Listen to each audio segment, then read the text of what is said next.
बिल्कुल 100% वाला चल रहा है। मार्क्स तो टीचर भी देना चाहते हैं, जब वो चेक कर रहे हैं उसे बड़ा मजा आता है जब 95 लिखता है किसी के पेपर में, तो वो 100% बच्चे आपको 5 आउट ऑफ 5 देगा। आई ये वाली बात समझ में नहीं आई? करोगे इसी से स्टार्ट। अच्छा, कॉन्ट्राडिक्शन भी कर सकते हैं आप मेरे से। ये ऐसा नहीं है कि किसी किताब में लिखा है ग्रेविटी के रूल की तरह की कोई चीज ऊपर से नीचे ही आएगी। ये तो एक्सपीरियंस है। क्या होता है ये?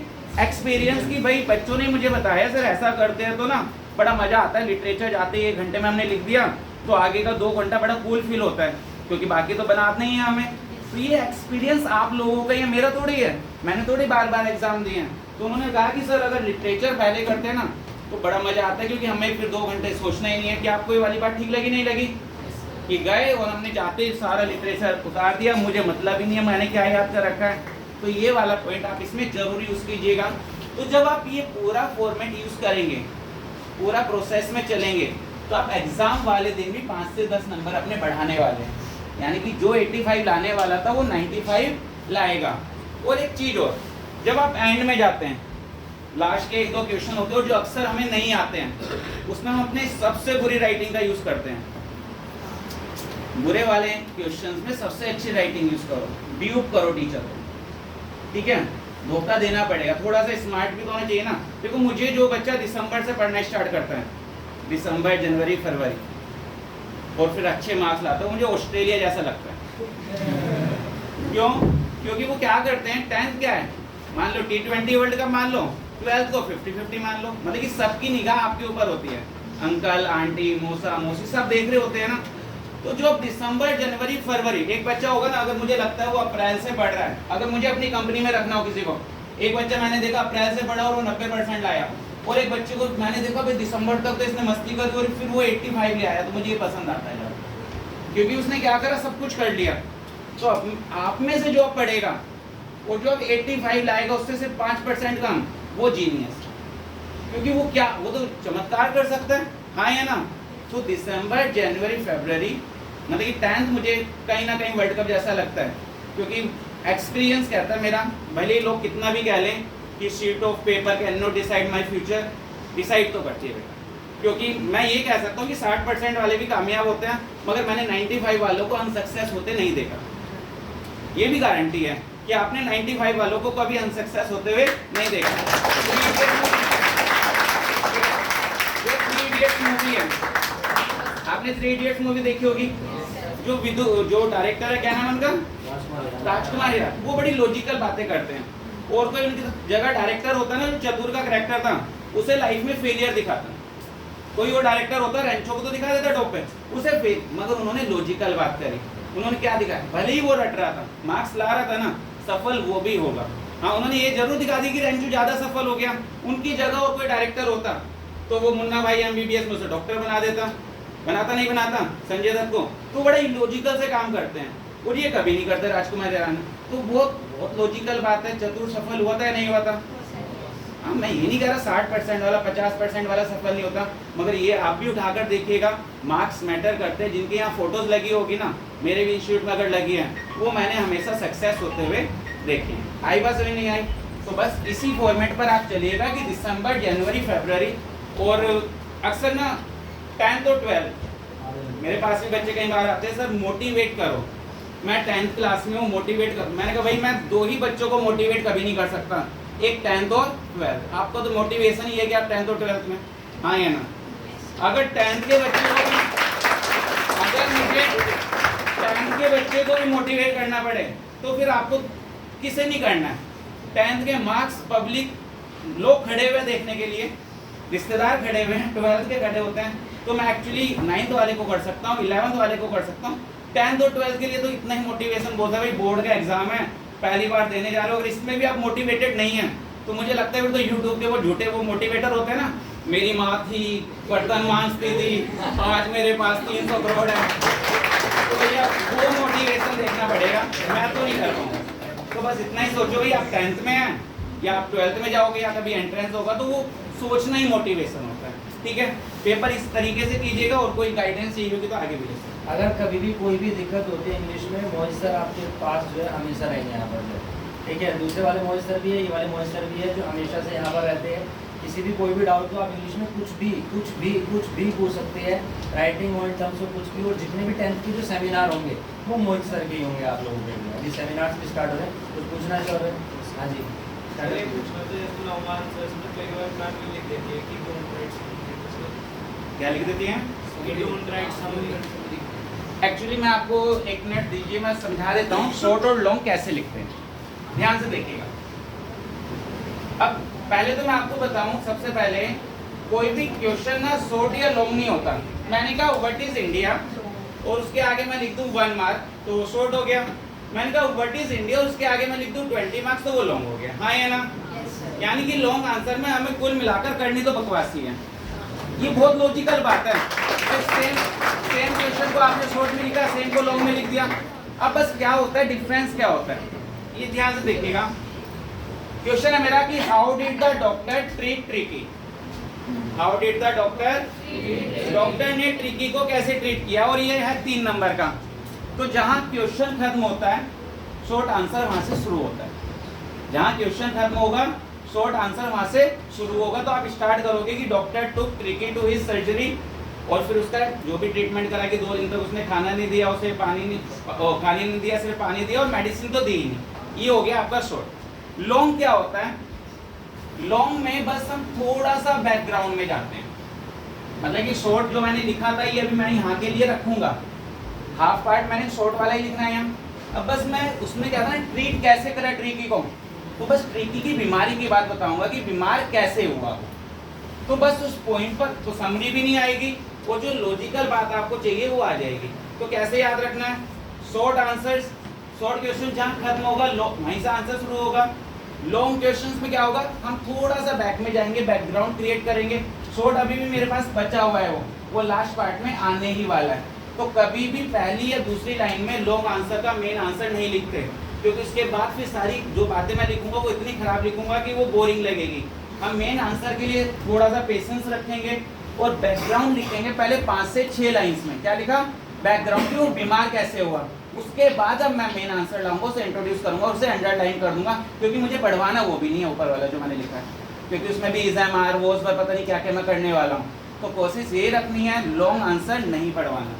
तो जो स्टूडेंट्स ये इस बात को जो स्टूडेंट समझते हैं, जो मेरी इस बात को समझ जाते हैं, तो मैंने अक्सर देखा है 90+ लाते हैं। और इस बात को भी समझना है कि ईगो कुछ नहीं है।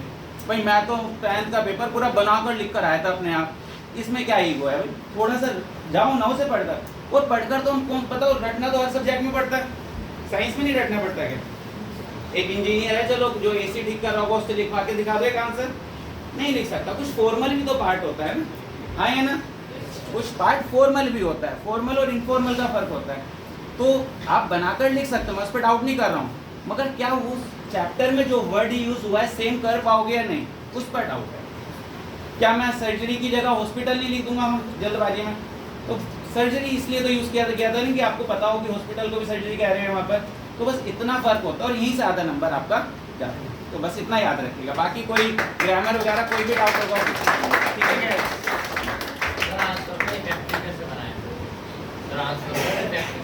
आंसर को इफेक्टिव आप बनाते हैं अपने वोकैब से। वोकैब का मतलब ये नहीं होता कि मैं कोई भी वर्ड यूज कर रहा हूँ, सिर्फ बुकिश लैंग्वेज यूज करनी है। मतलब कि आप समझिए, मैं आपको लिटरेचर की वजह बताता हूँ क्यों होती है। आप ना लाइफ में बहुत सारे वर्ड्स यूज करते हो, ठीक है, पढ़ते हैं हम, क्लास में भी लिखवा देते हैं और हम उन्हें भूल जाते हैं। मगर जो वर्ड हम लिटरेचर में कभी पढ़ते हैं ना, उन्हें हम रेयरली भूलते हैं। जैसे भोली के लिए वर्ड यूज हुआ सिंपलटन। क्या वर्ड यूज हुआ? अब मुझे एक वर्ड लिटरेचर ने दिया सिंपलटन, हाँ या ना? लोग कहते हैं ना भाई रीडिंग करो, रीडिंग करने से आप में इम्प्रूवमेंट आएगी, ठीक है। अब आपसे कोई पूछे 10 साल बाद भी ऊद बिलाव कौन होता है, आप कहोगे ओटर। ये पूरा चैप्टर ही मैंने इसलिए पढ़ा था। तो लिटरेचर का एम क्या होता है कि आपको वर्ड्स याद कराना, ठीक है जी, इसलिए लिटरेचर होता है दुनिया में। अब वो वर्ड्स याद कराने के लिए तो लिटरेचर दे रहे हैं, मगर आप उस लिटरेचर का एक भी वर्ड यूज नहीं कर आ रहे, तो टीचर को तो बुरा लगेगा ना। आई बात समझ नहीं आई? तो टीचर चाहता है जो वर्ड वहां पर यूज हुआ है, जैसे एक छोटा सा एग्जांपल मैंने सर्जरी का दिया, अगर वो वर्ड यूज हुआ है तो मैं वही यूज करूँ, उसकी जगह हॉस्पिटल ना करूँ। मैं पहले से ही ऐसा रहा हूँ।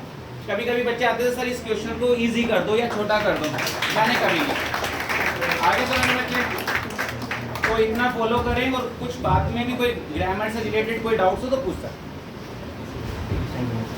ठीक है बच्चों को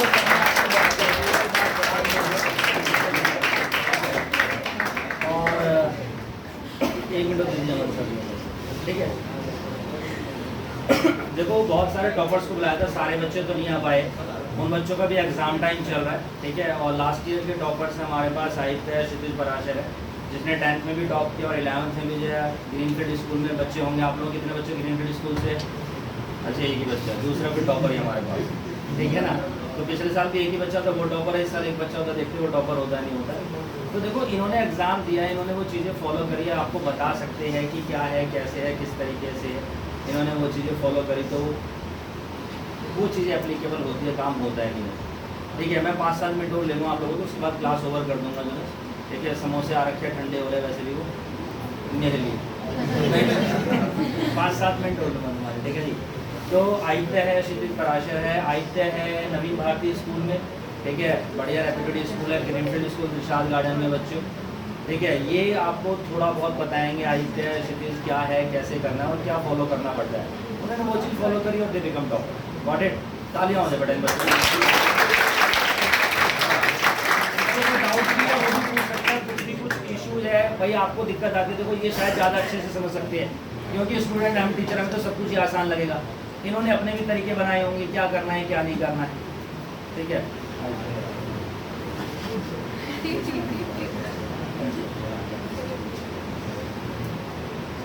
तो यहाँ पे आप लोगों को एक फेस प्लान मिला होगा टेस्ट का, तो उसमें जैसे आप लोगों के टेस्ट हैं, तो उन टेस्टों को देने के बाद आपको उन्हें एनालाइज भी करना चाहिए।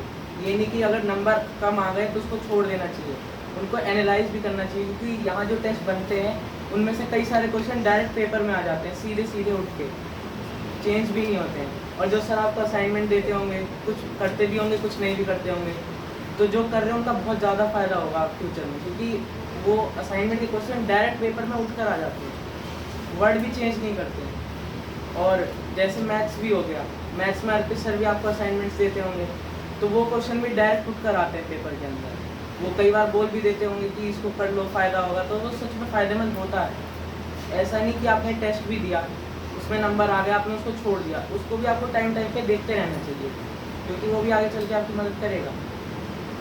इसलिए वो चीज़ बहुत लॉस अच्छी नहीं बात है। बताई आदित्य ने कि जिस टेस्ट आपको हो गया ना, आप लोगों ने टेस्ट दे दिया, ठीक है, बिल्कुल टेस्ट दे दिया और टेस्ट देने में घर पे चले गए, लेकिन क्वेश्चन पेपर आपके पास है, आंसर शीट आपको मिलते, तो आप उसको एनालाइज करो, ठीक है ना, उसको एनालाइज करो कि वो चीज़ किस तरीके से आपके मार्क्स कटे हैं, क्यों गलत है, उसके बारे में आप वैलिड करो बच्चे, ठीक है। बहुत बढ़िया बात बताइए। हम लोग क्या टेस्ट दे दिया, घर चले गए, बैठ गए, यही होता है अगले टेस्ट की प्रिपरेशन, लेकिन हम उसको एनालाइज नहीं कर रहे, कहाँ गड़बड़ हुई। अब इंडिया हार गई, एनालाइज करेगी ना, वो अगले मैच में गलती ना हो, तो हम लोग आगे तो तैयारी कर रहे हैं, लेकिन पुरानी गलती नहीं कर रहे, वो जो उसको रिपीट कर रहे हैं, वो चीज़ नहीं करिए बच्चे, ठीक है।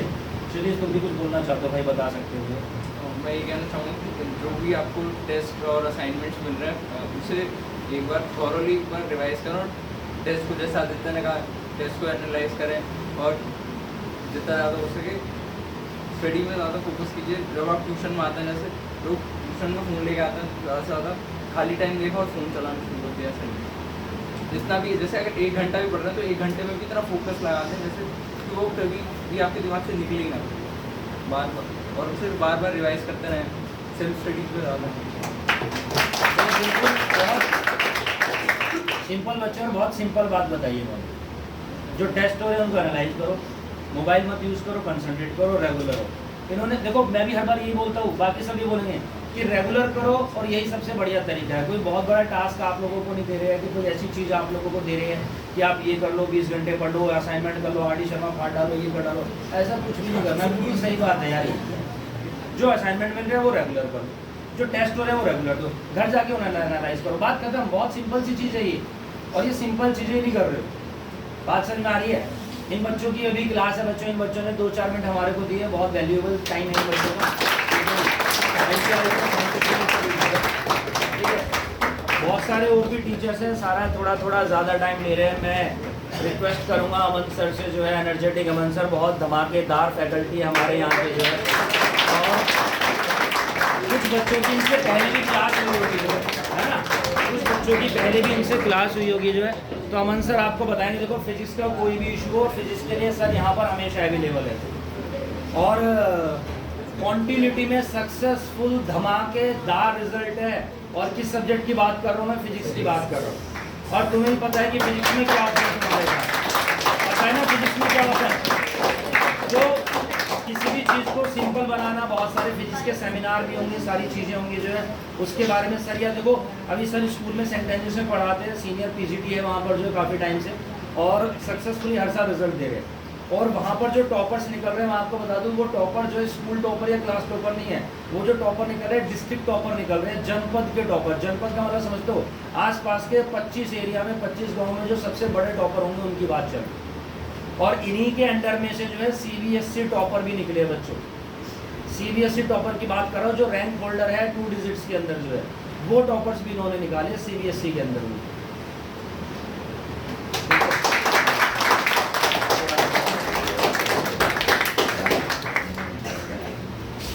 तो सबसे पहले कैसे हो बच्चों? थोड़ा गले में प्रॉब्लम है, सुनाई नहीं रही आवाज़? भाई सर सुबह 6 बजे से लेकर के और रात को 9 बजे तक पढ़ाते हैं कॉन्टिन्यूटी में। इस वजह से हो जाता है, संडे को हो जाता है, सैटरडे संडे के टाइम में ना थोड़ा प्रॉब्लम हो जाता है। ठीक है, आप सुन पा रहे हो मेरी बात? चलिए, जैसा सर ने कहा कि मैं PCT physics 11th 12th NEET और JEE के बच्चों को पढ़ाता हूँ और 6-7 साल से पढ़ा रहा हूँ। तो सबसे पहले मैं आपके लिए आपसे पूछना चाहूँगा, प्रिपरेशन कैसी है आपकी 10th क्लास की? बहुत शानदार। आवाज़ नहीं आई, जितना एनर्जेटिक होना चाहिए था। बोलो दोबारा से, कैसी है प्रिपरेशन? फिर वो एनर्जी नहीं है। 10th क्लास की स्टूडेंट हो ना, कैसी है प्रिपरेशन तुम्हारी? शानदार। चलो, बाकी सर ने आपको बताया होगा, कुलदीप सर ने और रंजीत सर आए थे, उन्होंने भी आपको बताया होगा बहुत सारी चीज़ें, बहुत सारी बातें बताई होंगी। करिकुलम कैसे रखना चाहिए, कैसे आपको अपने मार्क्स इम्प्रूव करना चाहिए, उसे बूस्ट करना चाहिए, इन सब के बारे में बहुत सारे टीचर्स ने मॉर्निंग से शायद 2-3 घंटे हो गए होंगे सेमिनार में आपको बताया गया। मैं थोड़ा सा अलग आपको कुछ एक्स्ट्रा बताना चाहता हूँ, जिससे आप बोर भी ना हो जाता। और ज़्यादा टाइम नहीं लूँगा, 4 बार या 6 मिनट में मैक्सिमम, इससे ज़्यादा टाइम नहीं लूँगा। ठीक है, मुझे लग रहा देखने से ही आप भूखे भी बहुत देर से लग रहे हैं, एकदम सुबह से ही। ठीक है, तो मैं बस यही कहना चाहता हूँ आपको कि जैसे अभी आदित्य था, उससे आपको बताया रेगुलरिटी बहुत इंपॉर्टेंट है। बोर्ड में रिजल्ट लाने के लिए रेगुलरिटी बहुत ही ज़्यादा इंपॉर्टेंट फैक्टर है। आप क्या पढ़ते हो, कैसे पढ़ते हो, वो उतना ज़्यादा मैटर नहीं करता जितना रेगुलरिटी से आप अगर एक क्वेश्चन ही पढ़ रहे हो, लेकिन हर दिन एक एक क्वेश्चन आप पढ़ रहे हो, वो ज़्यादा इंपॉर्टेंट फैक्टर है। ऐसा नहीं एक दिन आपने पूरा एक चैप्टर पढ़ लिया, अगले 2 दिन तक आपने पढ़ाई नहीं बिल्कुल, फिर तीसरे दिन, तो ये जो एक दिन आपने मेहनत किया था वो आपका बिल्कुल वेस्ट हो जाएगा। ठीक है, और 10th क्लास में बोर्ड एग्ज़ाम में अच्छे मार्क्स लाने के लिए, अच्छे नंबर लाने के लिए आपको थोड़ा राइटिंग स्किल पे वर्क करना चाहिए। कैसे लिखना चाहिए किसी क्वेश्चन का, बहुत ज़्यादा वाइड नहीं लिखना चाहिए। अगर मान लो 3 मार्क्स या 2 मार्क्स का कोई क्वेश्चन है, उसने ही वर्ड में लिखना चाहिए। ऐसा नहीं कि, और ज़्यादा कटिंग नहीं होना चाहिए आंसर शीट से, आप बहुत क्रॉस कर रहे हो। जो क्वेश्चन आ रहा हो पहले वो लिख लेना चाहिए। स्टार्टिंग बहुत इम्पॉर्टेंट है कि आप जो लिखना स्टार्ट कर रहे हो वो कैसा है। स्टार्ट के 2-3 पेज, जब एग्ज़ाम हम लोग भी कॉपी चेक करते हैं बोर्ड एग्ज़ाम के, तो इस बच्चों का एनालिसिस स्टार्ट के 3-4 पेज में ही हो जाता है कि ये बच्चा किस लेवल का है। अब मान लो तुम बहुत अच्छे हो, लेकिन तुम्हारे स्टार्ट के 3-4 पेज ही क्रॉस है, तो एग्जामिनर के माइंड में सेट हो जाए यार ये बच्चा उतना क्वालिटी वाला नहीं है, क्योंकि बार बार इसका क्वेश्चन क्रॉस कर रखे हैं। तो उसके बाद के 4 पेज के बाद तुमने भले 36 पेज बहुत शानदार तरीके से लिखा हो, लेकिन स्टार्ट का माइंड सेट हो गया एग्जामिनर का कि उस लेवल का स्टूडेंट नहीं है, वो तुम्हारे अच्छे से अच्छे लिखे हुए क्वेश्चन में भी हाफ मार्किंग कम करना स्टार्ट कर देगा।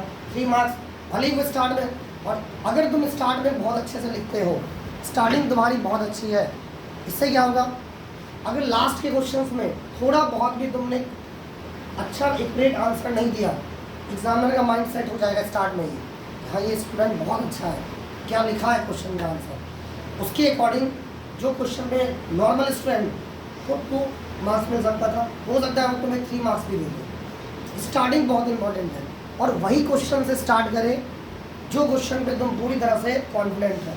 मैं इस बात को लेके बहुत सियोरिटी से कह सकता हूँ, अगर तुम्हारे स्टार्ट के 3-4 पेज सही है तो तुम्हारा पूरा पेपर बहुत शानदार जाएगा, और अगर स्टार्ट के 2-3 पेज तुम्हारे सही नहीं है तो तुम्हें आता हुआ क्वेश्चन भी तुम गलत कर दोगे, सही नहीं कर पाओगे। ये बहुत कोर बात है जो मैंने आपको बताया है।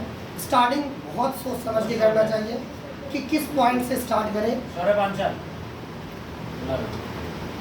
किस पॉइंट से स्टार्ट करें, कौन से क्वेश्चन से स्टार्ट करें, ठीक है। और जैसे आप में से कुछ बच्चों को मैंने एक चैप्टर ही पढ़ाया था, करंट इलेक्ट्रिसिटी, याद है किसी को पढ़ाया था। अब देखो फिजिक्स में आपको कोई भी तरह का डाउट हो, किसी टाइप का डाउट हो, पहली बात तो आप बहुत लकी स्टूडेंट हो। लकी स्टूडेंट इसलिए आपको ऐसा ऑर्गेनाइजेशन मिला, ऐसा एक्सपर्ट के पैनल मिले।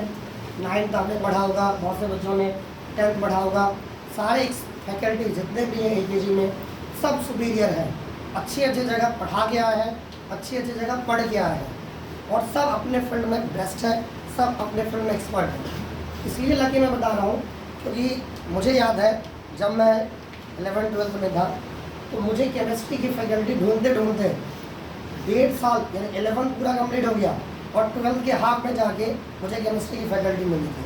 वो भी उतना सही फैकल्टी नहीं मिलता है। बाकी फिजिक्स और मैथ की फैकल्टी मुझे स्टार्ट में बहुत अच्छी मिल गई, जिससे मेरा दोनों साल बहुत शानदार रहा, और मेरे फिजिक्स और मैथ आज भी स्ट्रॉन्ग है, बहुत स्ट्रॉन्ग है, और केमिस्ट्री आज भी बिल्कुल बर्बाद है। और इसी वजह से मेरा IIT एडवांस में स्कोर नहीं हो पाया था। उसका केवल यही रीज़न था कि मुझे टाइम से फैकल्टी केमिस्ट्री की अच्छी नहीं मिल पाई थी। अब जैसे आपने 9th पढ़ा, यहाँ पे 10th पढ़ा, यहाँ आपको पता है यहाँ का इन्वायरमेंट क्या है, संडे को एक्स्ट्रा क्लास होती है, लगातार क्लास टेस्ट होती है, तो आपको आगे के लिए 11th-12th के लिए इधर उधर भटकने की जरूरत नहीं पड़ेगी, क्योंकि आप एक बार अच्छी जगह आ गए, आप यही पढ़ोगे, 11th में भी पढ़ोगे, 12th भी पढ़ोगे। इसके लिए क्या होगा, आपको कोई ऐसा मौका ही नहीं मिलेगा जब आपका टाइम वेस्ट हो। अगर कोई ऐसा स्टूडेंट जो ऐसे इन्वायरमेंट से में नहीं है, वो 10 महीने, 2 महीने, 4 महीने, आज भी हमारे यहाँ अगस्त, सितंबर, अक्टूबर, नवंबर तक बच्चे आते हैं। आप पूछना सर से, आप देखते भी होंगे, नवंबर में भी आ रहे हैं बच्चे 11th के लिए, दिसंबर में भी आ रहे हैं। क्यों आ रहे हैं वो? क्योंकि स्टार्ट से ही उन्हें अच्छी फैकल्टी नहीं मिली, जिसकी वजह से क्या होगा, अगर स्टार्ट से नहीं मिलेगा सब्जेक्ट तो वीक होगा ही, और वो हमेशा ढूंढता रहेगा कि कब जाके ऐसी फैकल्टी मिले, ऐसा टीम मिले जहां हम अच्छे से पढ़ सकें। तो इसलिए मैंने आपको कहा कि आप सब बहुत लकी हो कि आपको ऐसा पैनल मिला, आपको ऐसा ऑर्गेनाइजेशन मिला, ऐसा इंस्टीट्यूट मिला जहाँ सियोरिटी के साथ 9th भी किया आपने, 10th भी किया, 11th-12th भी कर सकते हो। यहाँ के रिजल्ट भी आप देखते होंगे, इस बार CUET में भी 33 ऑल इंडिया रैंक 33 आया। हमारे स्टूडेंट भी 100 आउट ऑफ 100 लाते हैं, 99 लाते हैं। सर ने जैसे बताया, जो स्टूडेंट है Ishika Gupta, all India rank CBSE class 12 4th आया था, ऑल इंडिया रैंक 4th पूरे CBSE में, इनसे नहीं पढ़ाया था। और जो भी फिजिक्स में डाउट हो आपको, कभी भी एनी टाइम, मैं भले आपको नहीं पढ़ा पा रहा हूँ टाइम की वजह से, लेकिन कभी भी कोई डाउट हो आपको फिजिक्स से रिगार्डिंग या मैथमेटिक्स से रिगार्डिंग, आप कभी भी पूछ सकते हो। रोड पे आपको दिख जाओ, वहीं पूछ लो, वहाँ भी बता दूंगा। मैं ऐसे बच्चों को ढूंढता हूँ जिसके अंदर पढ़ने की क्यूरियोसिटी हो। ऐसे यहाँ पे अभिषेक सर आप शायद आपको पढ़ाते भी होंगे, उनसे भी आप केमिस्ट्री पूछ सकते हैं, कोई डाउट हो बता देंगे। क्योंकि आप जब छोटी छोटी, जैसे मान लो कोई ऐसे डाउट जो आपके क्लियर नहीं हो पा रहे हैं, आपको लगता है ऐसे क्लियर करना चाहिए, क्योंकि बेटा 100 लाना आसान तो नहीं है ना, कोई भी आए, और बहुत सारे बच्चे लाते भी हैं। अगर कोई ऐसा बच्चा जो पढ़ने में, पढ़ाई में क्यूरियोसिटी रखता हो, कंसेप्ट क्लियर रखना चाहता हो, कभी भी आप पूछ सकते हो मुझसे। ऐसे ही LIG ब्रांच में केमिस्ट्री के फैकल्टी है शिवम शर्मा सर, वो उनका मुझे याद है लास्ट ईयर 12th क्लास में 99 और 100, 2 स्टूडेंट 99 लेके आए थे, 2 स्टूडेंट 100, और 98 तो पता नहीं 4-5 स्टूडेंट लेके आए थे, ऐसा रिजल्ट देते हैं। आप ये समझो, आप ये समझो, आप ऐसे जगह हो जहाँ सारे एक्सपर्ट हैं और सबने अपने टाइम में अपने स्टूडेंट के 99, 98, 100 मार्क्स दे रखे हैं। 12th स्टैंडर्ड में ऐसे मार्क्स लाना इतना आसान नहीं होता, बिल्कुल नहीं होता, लेकिन फिर भी दे रखे हैं।